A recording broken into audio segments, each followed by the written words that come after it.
Hola, hola, Dios te bendiga mucho. Bienvenido, bienvenida a Odres Nuevos. Hoy ya estamos de nuevo con el pastor Pablo. Le dimos un pequeño recreíto para que pudiera ocuparse de las muchas cosas que tiene, pero ya lo trajimos, lo encadenamos acá a la mesa para que no se nos escape. Y hoy tenemos una maravillosa oportunidad de trabajar, probablemente, digo yo, no sé, corregime vos, Pablo, que sabés más, con el libro de la Biblia más leído por la mayoría de los cristianos, ¿no? Y no solo de los cristianos, yo creo que, digo el libro, sí, el libro de los Salmos, evidentemente es una de las piezas de la literatura universal más leída por todas las personas, por lo menos en el mundo occidental. Así es, así es. Así que estoy seguro que a vos también el libro de los Salmos te atrae de una... Es como un imán, ¿no? Que nos atrae, podemos estar leyendo otro libro de la Biblia, pero tiene esa particularidad de tener un contenido tan ligado a las vivencias de todo ser humano, ¿no? Que encontramos allí salmos para tiempos de alegría, de triunfos, de victoria, pero también encontramos salmos para momentos duros, difíciles, de clamor, de petición, aún de protesta delante de Dios, porque esa es la vida, ¿no es cierto? Y el libro de los Salmos, la Biblia toda, pero el libro de los Salmos de manera especial y condensada tiene esa riqueza y esa particularidad. Así que vamos a aprovechar acá que tenemos a Pablo otra vez para que charlemos un poquitito. Hoy dediquemos el programa, si te parece, a una introducción al libro de los Salmos,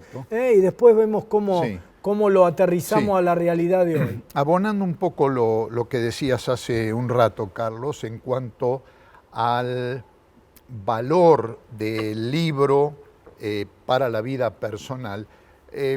No sé qué pensarán nuestros hermanos, hermanas que están siguiéndonos en este programa, pero una cosa interesante que he observado es que cuando uno revisa Biblias viejas, usadas, Biblias de alguien que ya partió a la presencia del Señor, y las va hojeando y llega al libro de los Salmos, no solo que es de todos los libros de la Biblia el más subrayado, sino el que tiene al margen anotaciones, más notas personales. En algunos casos esas notas personales van acompañadas de fechas, de suerte tal que si uno conoce a quién era el dueño, puede entrar digamos, la faceta más íntima de la vida de una persona. Qué tremendo. Siguiendo página por página esas notas, esas fechas, ¿no? Que obviamente pueden continuar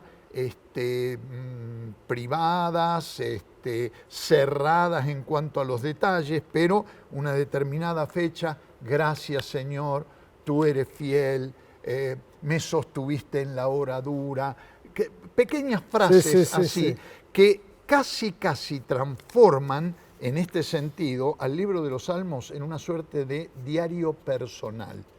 Y repito, de todos los libros de la Biblia, el que más se acerca a lo que vos decías, ¿no? A las vivencias personales de cualquier individuo, es seguramente el libro de los Salmos. Un verdadero tratado tesoro, de psicología, ¿no? de análisis profundo de las emociones humanas y de las vivencias del ser humano en relación con el Señor. Es interesante esto que vos decís de poder descubrir a través de los pasajes subrayados, de las notas al pie de página, a los costados, las anotaciones, arriba. Yo escribo hasta arriba, ¿no? de las páginas de la Biblia, y uno puede descubrir allí no solo la vida espiritual del dueño de de ese ejemplar de la palabra de Dios,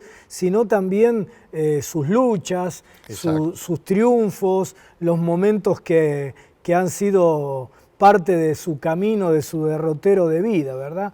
Qué lindo, qué libro más maravilloso, ¿no? Más inspirador. Exacto. Salmos es como una especie de diamante, ¿verdad?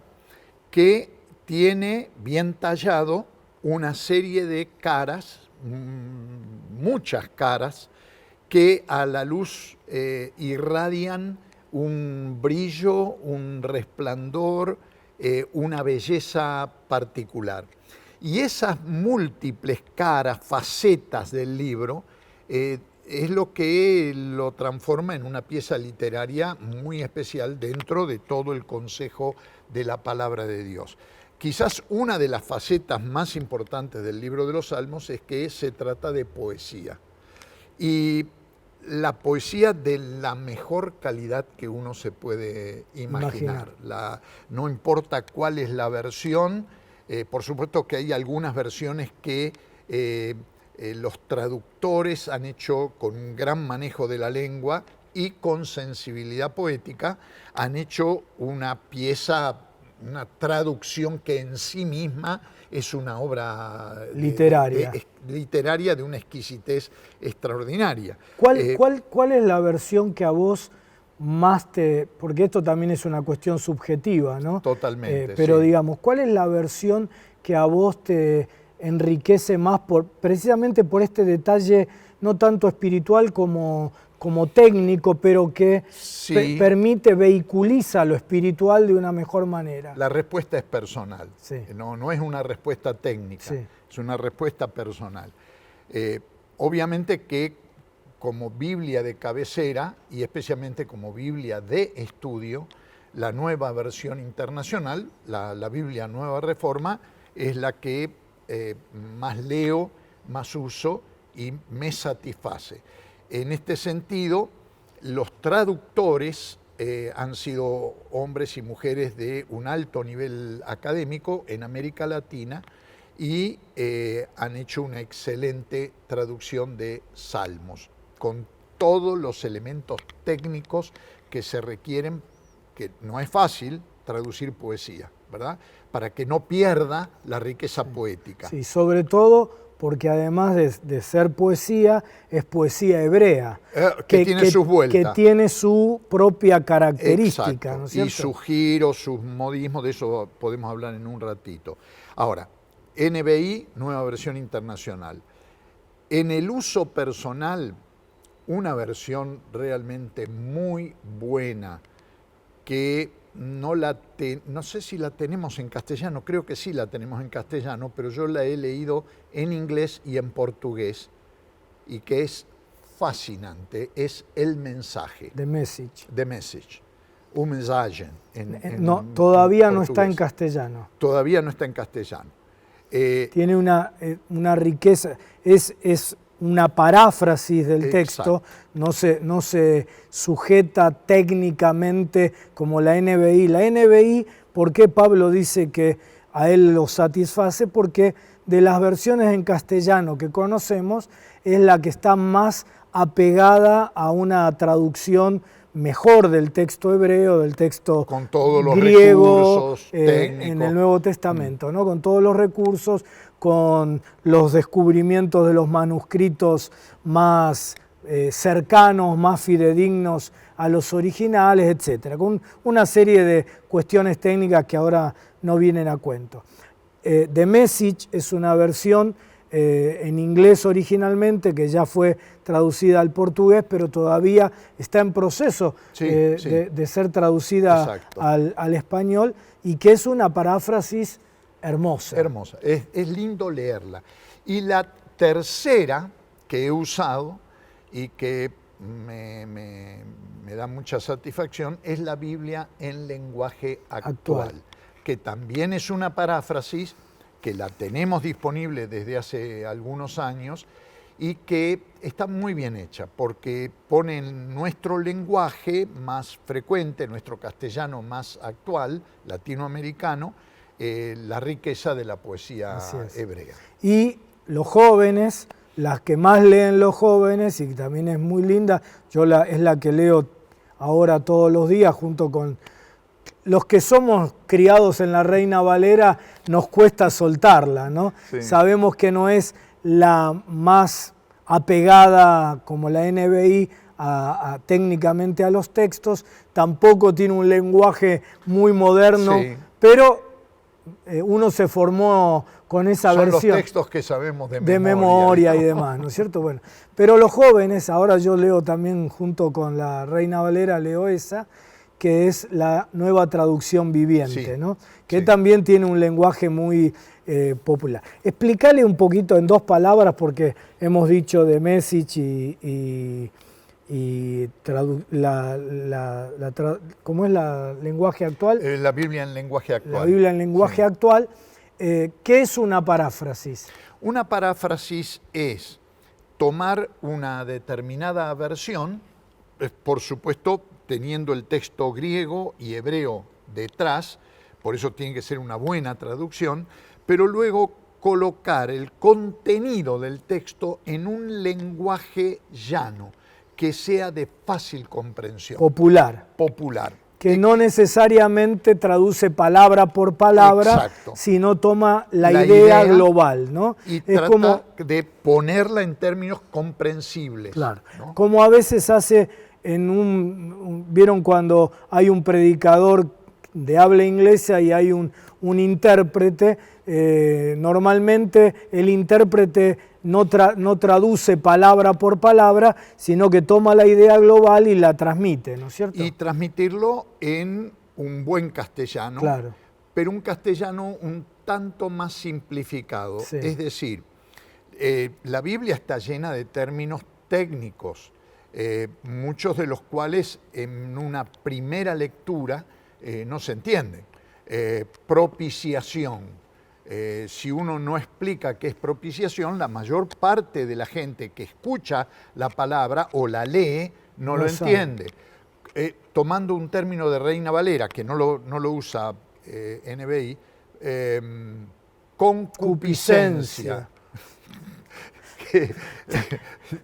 Suena feo, pero no se sabe qué es. ¿Quién era? ¿Era un miembro de tu congregación en Chicago, en Bahía Blanca? ¿Le puedo contar la anécdota? Contala. Para amenizar un poco, un hermano querido italiano en mi primer pastorado en Bahía Blanca, en lo que era la segunda iglesia, ahora es Pueblo Nuevo. En Bahía Blanca. De paso saludamos a todos los que nos ven, porque seguro. Estuve ministrando también la semana pasada en el Retiro Nacional de Pastores Bautistas. Ajá. Y ahí estaban los pastores de Pueblo Charlie, Nuevo. Sí, Charlie y su señora, bueno, y otros líderes de la iglesia. Los saludamos porque también dicen que nos ven, a Odres. Está en la presencia del Señor hace unos cuantos años, don Donato.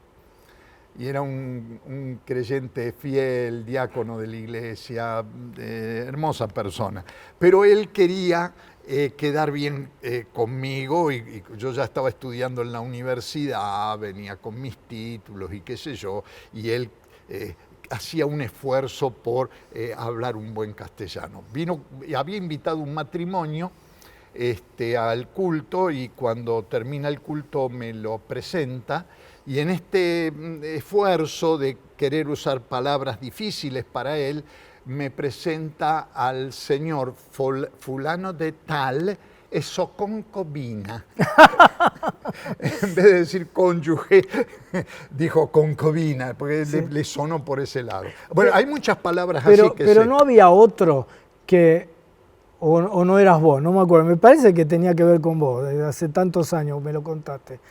Que se levantó en un culto y oraba la santa concupiscencia. Sí, había algo así. Sí, también un tano era, también un italiano. Bueno, entonces, ¿qué es lo que hace una paráfrasis? Toma estas palabras, su significado, y lo pone en términos que muchas veces no es una palabra, sino una frase corta, una metáfora, una breve ilustración, para que sea comprensible el concepto. ¿Por qué? Palabras como concupiscencia, propiciación, y otras de uso común, reconciliación, expiación, son palabras que nos forman parte de nuestro vocabulario de todos los días. Entonces, el esfuerzo que hacen los que trabajan con traducción y paráfrasis, que es un esfuerzo científico, no es simplemente sé algo de hebreo, algo de griego y me pongo a traducir. La traducción hoy es una ciencia, y una ciencia muy compleja. Muy compleja. Entonces, buscan... Ni hablar, Pablo, con el achicamiento que ha habido, especialmente en América Latina, del lenguaje, ¿no? Y eso tiene que ver también con algunas paráfrasis o versiones para niños que están hechas en función del caudal de vocabulario que la persona tiene. No es lo mismo el vocabulario de un universitario, teóricamente, porque hoy la educación anda muy flojita, pero no es lo mismo el vocabulario, el número de palabras y su significado que se entienden de un universitario con alguien que no ha hecho la escuela primaria. O con un niño. O con un niño que está aprendiendo y tiene un vocabulario restringido. Entonces, gracias a Dios, las sociedades bíblicas hacen un enorme esfuerzo para producir estos textos, y estas paráfrasis son muy buenas para los ejercicios espirituales, la vida devocional, son muy buenos para la evangelización, porque sacamos el argot, ¿cómo lo llamaríamos? Sí, el lenguaje evangélico. El lenguaje evangélico que no se entiende, de iglesia, y es más fácil la comunicación del mensaje. Ahora, imagínate, una paráfrasis sobre poesía ayuda mucho, porque el lenguaje poético es complicado de interpretar. Toda poesía es complicada, porque la poesía no apunta tanto a la racionalidad como a la emotividad. Es decir, cuando vos lees un poema, cualquiera, o un salmo, ¿verdad? Una poesía, cualquier poesía, y te conmoves, no te conmoves porque... El argumento, por el concepto. El argumento, por el concepto. Te conmoves por la pasión que hay allí, por los sentimientos, las emociones que están involucradas allí. Esta es la razón por la que no conviene sentar doctrinas sobre pasajes poéticos. Ya esto lo discutimos en los primeros programas hace más de un año, Carlos, cuando hablábamos de Génesis. Génesis, los primeros capítulos de Génesis, especialmente capítulo 1, 2 y 3, es poesía hebrea. Si vos querés fundar una teoría de la creación sobre poesía, la verdad que estás cometiendo un error gravísimo. La poesía tiene generalmente un punto de énfasis, no hay vuelta que darle, que queda clarito en Génesis 1, 2 y 3, que Dios es el creador, que creó al ser humano, varón y mujer, que los creó para estar en comunión de amor con Él y obedecerlo, y servir en la tierra como sus mayordomos. Eso está clarito. Ahora, eso está dicho en lenguaje poético. Si salimos de esos elementos básicos que la poesía refleja y empezamos a preguntarnos cómo fue que en un día se creó tal cosa, cómo fue que en un día se creó tal otra, cómo es que aparece la luz en tal día, cuando el sol y la luna y las estrellas que se formaron más tarde son la fuente de luz, por lo menos para nosotros. Entras en un rollo. ¿Cómo fue que Dios crea al ser humano a partir de un muñequito de barro? ¿Con qué manos lo creó? ¿Con qué boca le sopló aliento de vida? No entender la poesía. Así es. En Salmos, la poesía te dice que los árboles dan palmadas de aplauso. Eso es lenguaje poético. Ahora, si vos te pones a pensar, ¿qué tipo de árbol? ¿Qué árbol tiene manos como para aplaudir? ¿Qué sonido de aplauso? ¿Cuán fuerte fue el aplauso? ¿Fue un árbol o fue un bosque? Entramos en el absurdo y en no comprender el lenguaje poético. Exactamente. Técnicamente hablando, hay una disciplina que se llama crítica de las formas, que analiza el estilo literario de cada composición literaria, ¿no es cierto? Y uno tiene que saber que cada párrafo de la Biblia o cada libro de la Biblia tiene una determinada forma literaria que tiene a su vez sus propias reglas de interpretación. Lo mismo sucede, nadie lee un libro de poesía de la misma manera que lee el periódico del día, ¿no es cierto? Uno no busca poesía en el diario Clarín o en el diario La Nación, y uno no va a las rimas de Bécquer con un análisis periodístico. Es decir, un diario se lee de una manera y un libro de poesía se lee de otra, ¿no? Lo mismo sucede con la literatura bíblica. Pero esto me ayuda para volver a Salmos y decir esto. Primero, escríbanos ahí en el chat, escribinos vos ahí en el chat, traten de participar todos los que nos están viendo. ¿Cuál es tu salmo preferido? Buena idea. Y si podés, tenés que escribirlo en una frase porque no te va a entrar en el chat, sino suponete, Salmo 1, y la razón por la que fue un salmo tan significativo para vos, o es en este momento un salmo significativo para vos. Escribinos, así también ustedes se leen mutuamente y se enriquecen y nos ayudan a pensar también en los próximos programas. Pero volviendo a Salmos, la Biblia es una biblioteca de una cantidad de libros, entre los cuales está el libro de Salmos, ¿sí?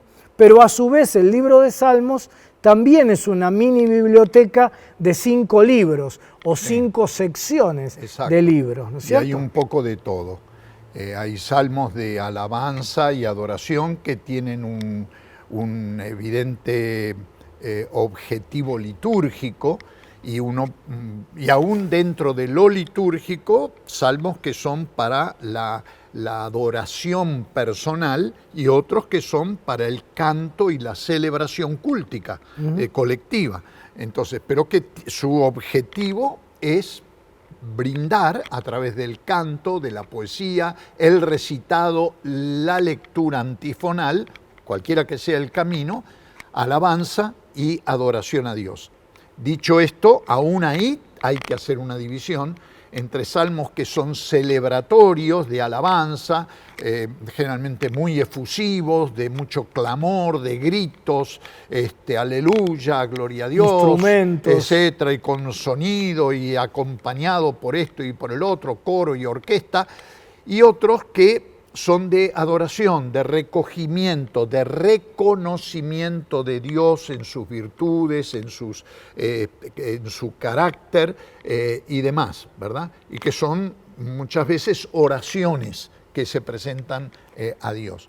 Otros salmos son penitenciales, en el sentido de reconocimiento del pecado y de famosos salmos, el 32, el 51. No son números de colectivo, ¿no? No. 51 no. Que son salmos donde el poeta se reconoce pecador delante de Dios. Muchos de ellos expresan arrepentimiento y búsqueda de perdón de parte del Señor. Otros salmos tienen un contenido de sabiduría, de consejo, y en ese sentido, ¿cómo podríamos llamarlo? Se me viene la palabra técnica, pero propedéuticos, es decir, son salmos que invitan a prestar atención al consejo de Dios. Hay sabiduría en ellos, ¿no? Algo parecido al libro de Proverbios, que tiene también una buena parte poética, y que son salmos donde el consejo, la orientación, la advertencia es predominante, y en ese sentido tiene un alto contenido ético, ¿no?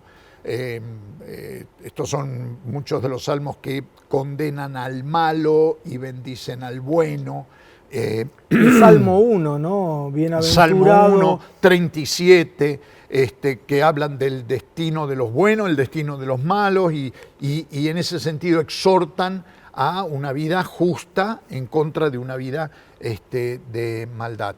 Otros salmos tienen un cierto contenido histórico porque son canciones que se han usado en momentos significativos en la historia de Israel, la instalación de un rey, o la inauguración del templo o dedicación del templo, es decir, son canciones como el himno nacional, ¿no? Claro. Que se elevaron en determinados momentos de la historia del pueblo de Israel en celebración del acontecimiento. Y hay salmos como por ejemplo el 106 y el 107 que son compendios de la historia de Israel. Exacto. Vos como historiador, qué linda manera de transmitir la historia, ¿no? Exacto. Si era una transmisión oral y generacional que Sí. se transmitía a En través realidad, en la antigüedad, Carlos, casi la mayor parte de la historia se contaba así, cantando.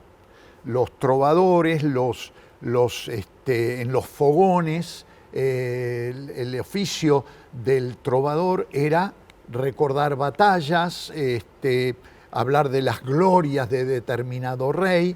No te olvides que toda la obra de Homero, la Ilíada y la Odisea, es todo poesía. Así es. Y es poesía de ese tipo. Así Hay es. muchos salmos que suenan como Homero, en el sentido de su contenido, ¿no es cierto? Hablando de grandes batallas, de grandes triunfos y demás, ¿no? Y hay algunos salmos que son experiencias de catarsis, ¿no? Exacto. Donde se los llama algunos salmos imprecatorios, ¿no? Exacto. Donde el salmista maldice a los enemigos, les desea lo peor. El Salmo 18, los arrasé, los fulminé, los pasé por arriba con un camión Scania, ¿no? Pero es la catarsis, por eso decimos que es un libro maravilloso de la vivencia cotidiana. Y hay otros salmos en esa dirección que parecen como que el salmista está tirado en el diván del psicoanalista, Así es. hurgueteando en el pasado y sacando toda la mugre Así para es. arriba para hacer lo que vos decías, una catarsis, Una catarsis. ¿no? Confesando sus pecados e incluso yendo para atrás. En pecado me concibió mi madre, va. Sí. Es un psicoanalista, hice un picnic. Ortodoxo. Y también hay salmos que reflejan la preparación, no solo la alabanza, se llaman los salmos ascendentes, ¿no? Mientras el pueblo colectivamente se preparaba para subir al templo del Señor, iban adorando, iban cantando, iban preparándose, ¿no? Y otros salmos que quizás para nosotros son los más importantes, que son salmos mesiánicos. Así es. Donde, inspirado por el Espíritu Santo, el poeta bíblico salta la figura del ungido, del Mesías, y que son citados, pero en cantidades industriales, después en el Nuevo Testamento, en relación con el Señor, ¿no? Así es. Por ejemplo, el Salmo 2, el Salmo Exacto. 110, ¿no? El Salmo 110 ya lo vamos a ver en algún otro programa, pero el versículo 1 del Salmo 110 es el pasaje más repetido en el Nuevo Testamento del Antiguo Testamento, ¿no? Así que en el libro de los Salmos tenemos una riqueza maravillosa. ¿Cuál es el Salmo que a vos más... No sé si tenés uno preferido, sí, o te agarré ahí de sorpresa. No. Yo sé cuál es el versículo preferido, sí, de él, porque nos lo ha predicado tantas veces acá, Colosenses 3:3, ¿no? Sí.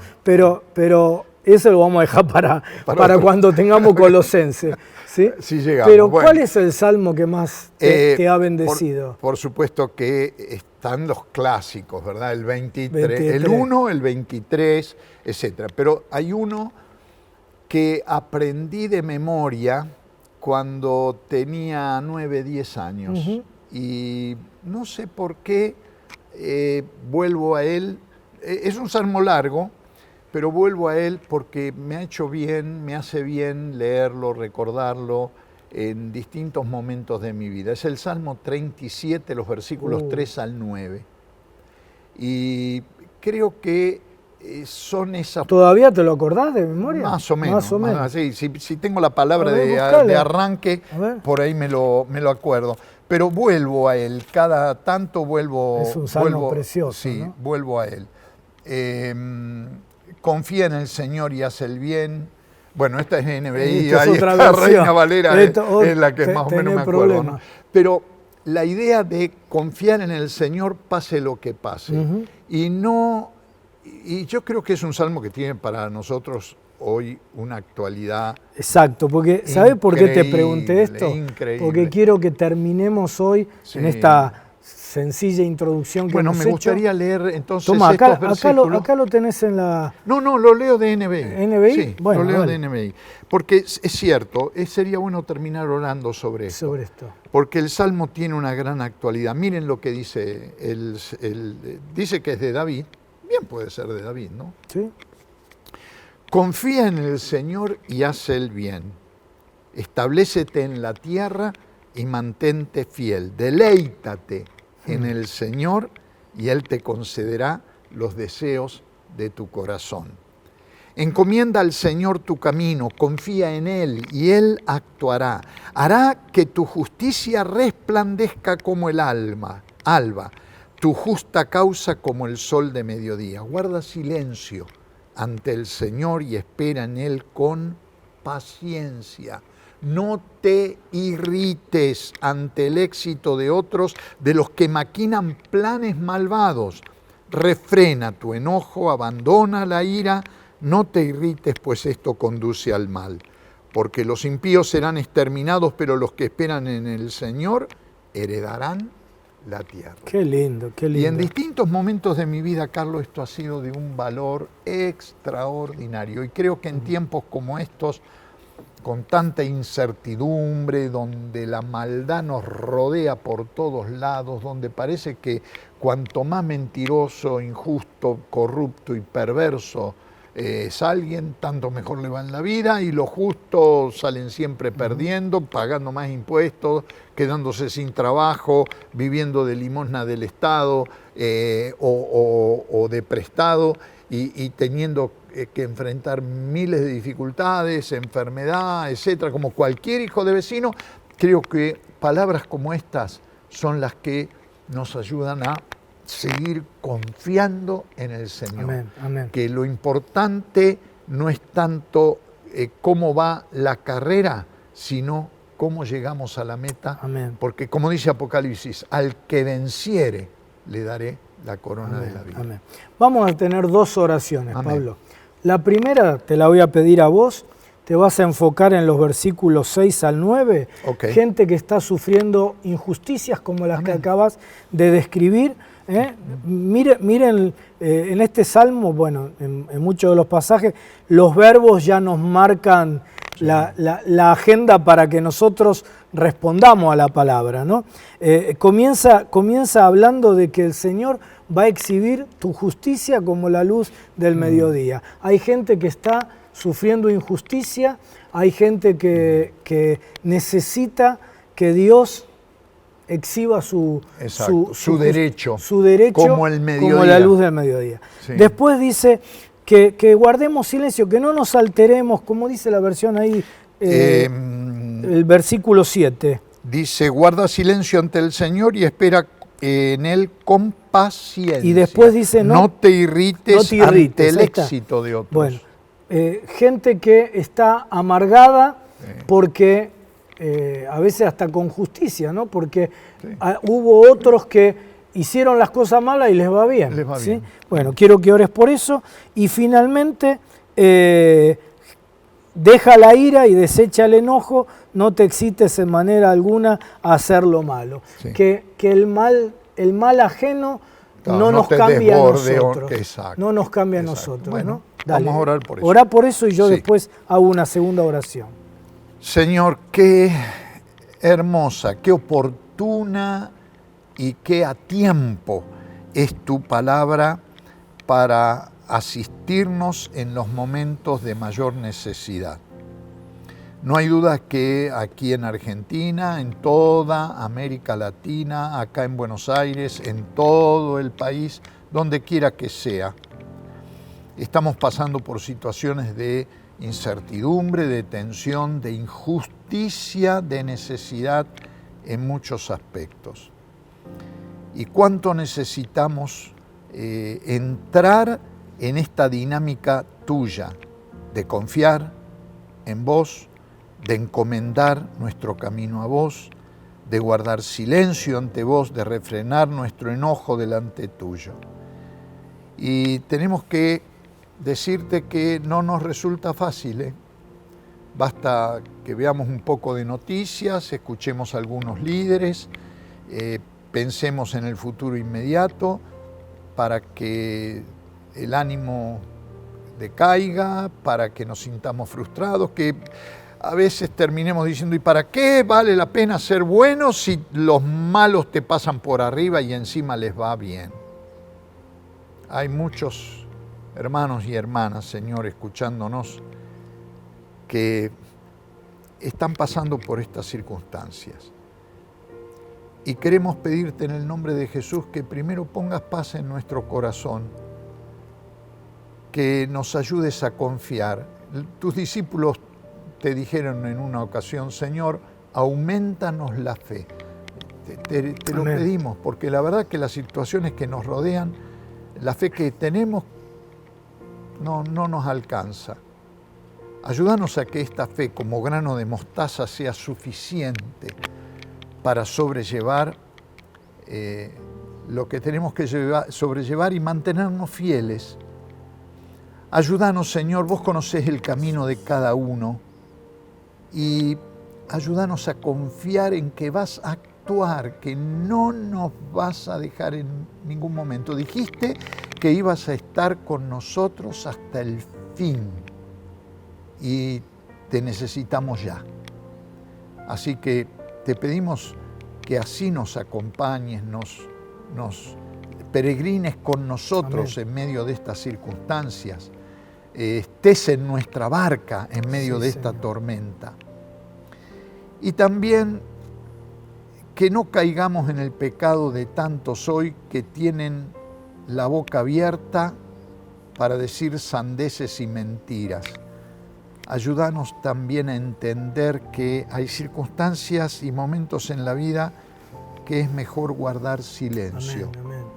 No porque somos mudos, no porque no tenemos un grito, un clamor por justicia o no podamos expresar un deseo de vindicación, sino porque vos te estás ocupando. No hace falta que nos irritemos nosotros, sino que dejemos obrar a lo que la Biblia llama tu ira, tu superjusticia, amén, Señor, que no se queda en silencio cuando tiene que actuar. Así que quítanos el enojo, porque al final, enojándonos no conseguimos nada, despotricando contra el gobierno, contra las circunstancias, contra el engaño, contra la mentira, contra esto y lo otro.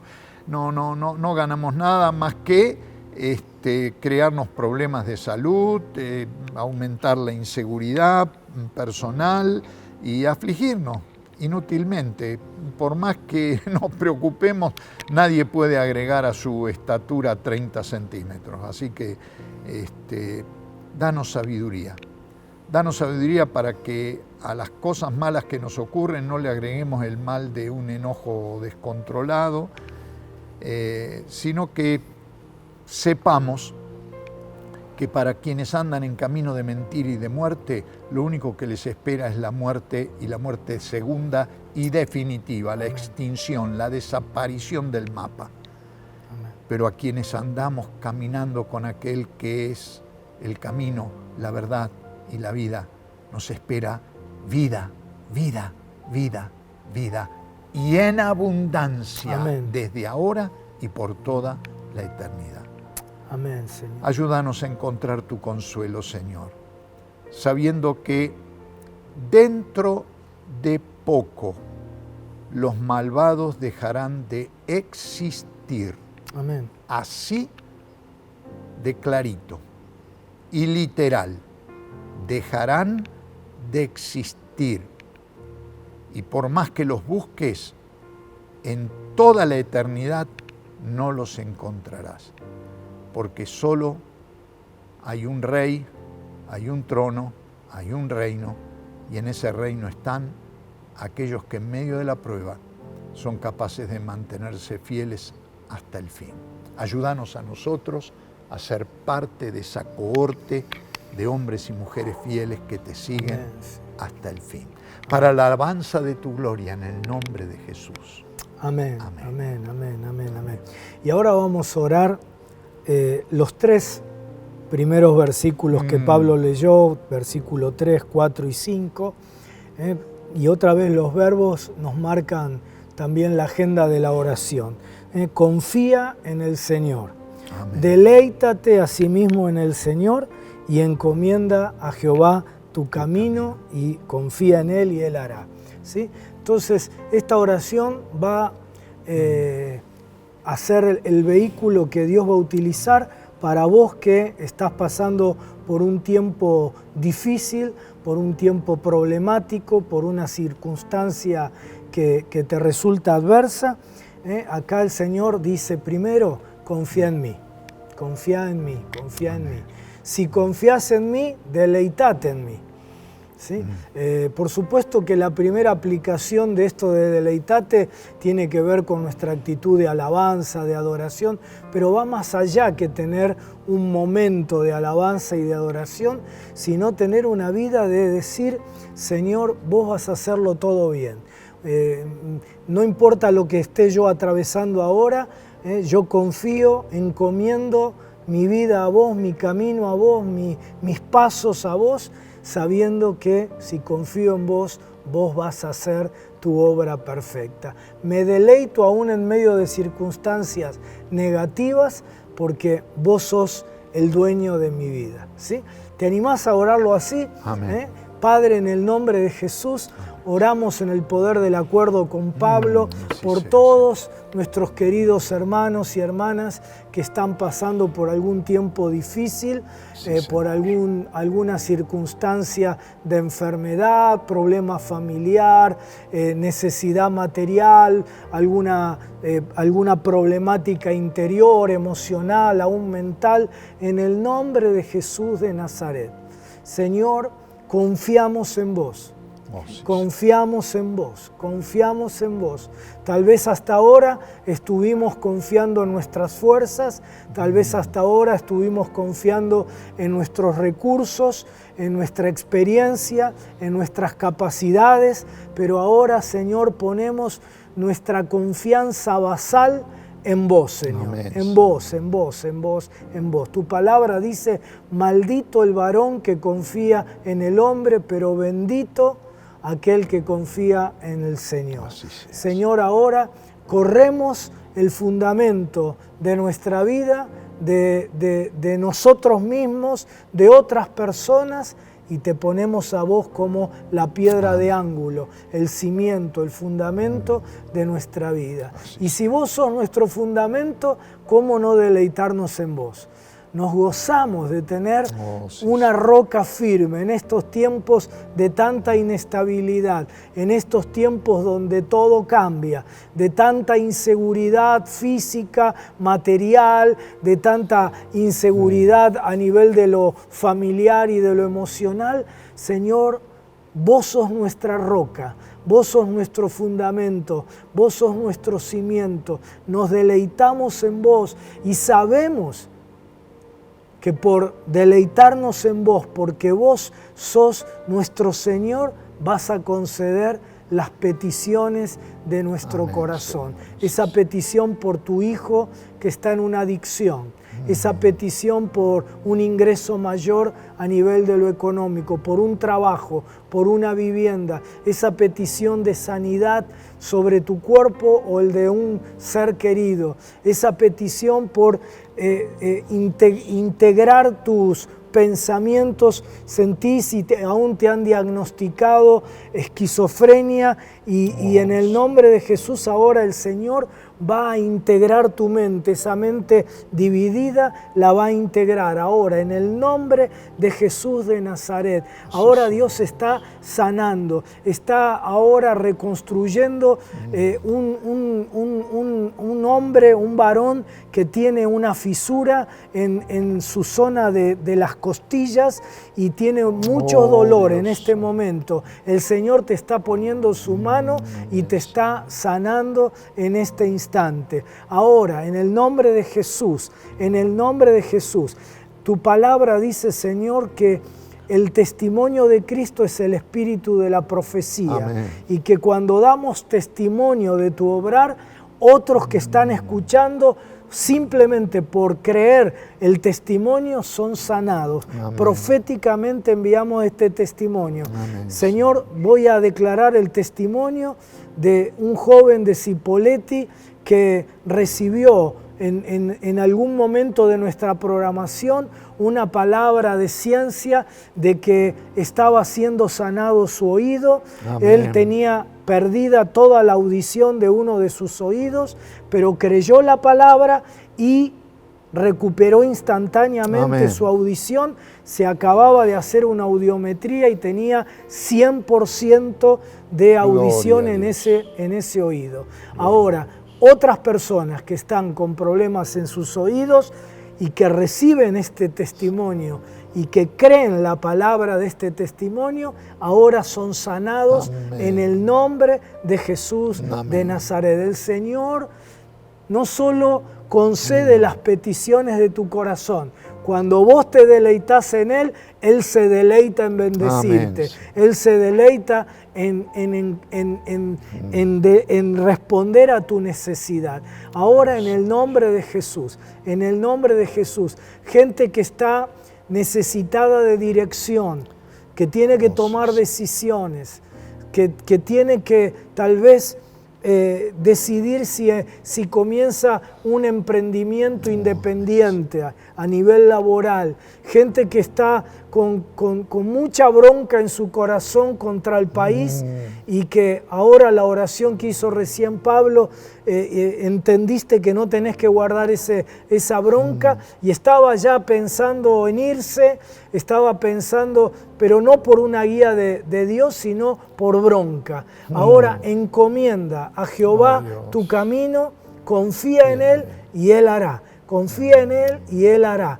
En tus decisiones familiares, afectivas, en tus decisiones en relación con un determinado diagnóstico, tratamiento. Ahora, encomienda a Jehová, encomienda a Jehová. Ahora, encomendá tu vida toda, confía en el Señor, deleitate en que Él va a obrar en tu vida y Él hará su obra en tu vida. En el nombre deJesús de Nazaret. Amén, amén y amén. Te bendecimos en el poder del acuerdo, te bendecimos con lo mejor del cielo y lo mejor de la tierra. Gloria a Dios. Te mandamos un fuerte abrazo. Dios te bendiga mucho.